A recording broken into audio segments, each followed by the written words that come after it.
Well, good afternoon on this Saturday of early December 2013.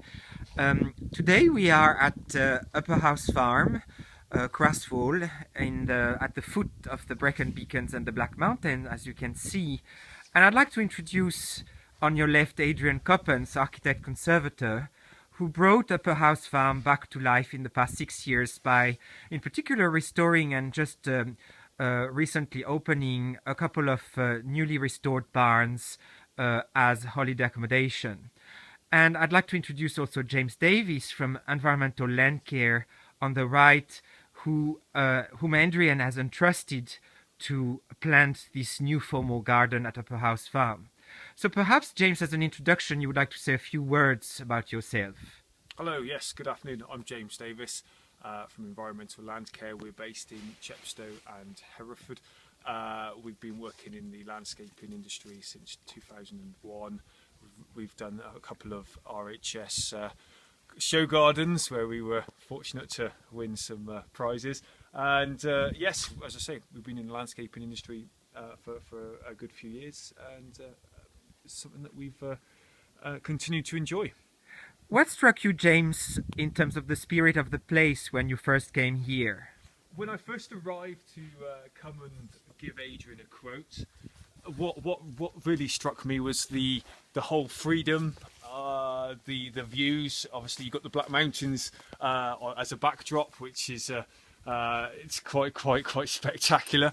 And then following on from that, you've got the wonderful Golden Valley. What also struck me was the wonderful restoration work that Adriaan has done on the farm buildings. We've got the mature ash and sycamore trees in the background, and it all adds to the sort of the maturity of the landscape. It really is. It's quite unique up here. And what is your? Can you tell us about the formal garden then you've planted to welcome Adriaan's guests? Yes, we've worked. Adriaan and I have worked closely on designing this garden. We've worked very much on creating various parterres with formal planting of box, balls, yew cones, and Prunus rusticana. And this is very much to give a vision of structure and formality to this part of the actual Upper House Farm. In contrast with the wilder nature all around it. Absolutely. It's to give that sort of sense of almost domestication to this part of the farm, because as you can see, I mean, on the very much on the fringe of wild land up at the Black Mountains, which is quite raw and unspoilt. So this bit is to give very much a as you say, a contrast in the actual design and nature of the site. What makes this garden particularly dear for Adriaan's guests, who want to break away with very busy life in hectic cities, for example? The garden helps to create peace, quiet, and also colour. These herbaceous plantings that we've done here, they've in the spring, summertime, they will be flourishing with colour. We've kept them very simple in terms of the colours. We've got verbenas, salvias, heuchera, alchemilla mollis, box cones, box edging. We've got the half standards. They do need staking, so it's on my list. David Austin Roses, Iceberg, and Mary Rose. So it's going to create very much an instant sort of colour and wow factor to your guests. We've also Here we are on the terrace of Long Barn, so I even noticed that you've created some troughs with mini herb gardens for the guests. That's right. We've got a section of herbs put into the troughs with rosemary, sage. We've got some mint, lemon balm, oregano, and it's there really just to help your guests so that they can, if they want to barbecue or add it to whatever dish they want to, they've got that availability. And also they're organic as well, so you can't beat picking your own herbs.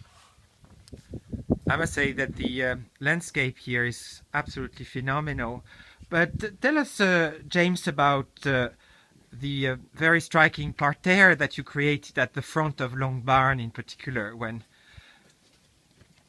Well, On discussion with Adriaan, we've created this parterre structure of box balls, the Eucos, the Prunus rusticana, which you see now, and it's the grass embankments were already here, and it was to add a bit more structure and a bit more of a view lines really. So here we've planted it on very much a grid format, with all of the plantings working on diagonals, and it's really just to sort of you've got that image of formality, but also it takes your whole sort of perception out into the farmland. So it's really to sort of create a very much a contrast between the space here and the beautiful landscape in the foreground. I know, Adriaan, you would have some plans also for bringing back to life the some wildflower meadows here at Upper House Farm. Could you tell us a few things about it? Yes, the fields here are very old and have been farmed for many generations, and they are all lined with beautiful old hedgerows. And the good thing is they never have been plowed over, so all the old plants and herbs are still in there. But because the sheep tend to keep the grass short, they don't get much chance at the moment. So by keeping the sheep out, we try to bring them back. But James knows more about this. Yes, we're hoping that there's quite a lot of seed of wildflowers still in the actual seed bank.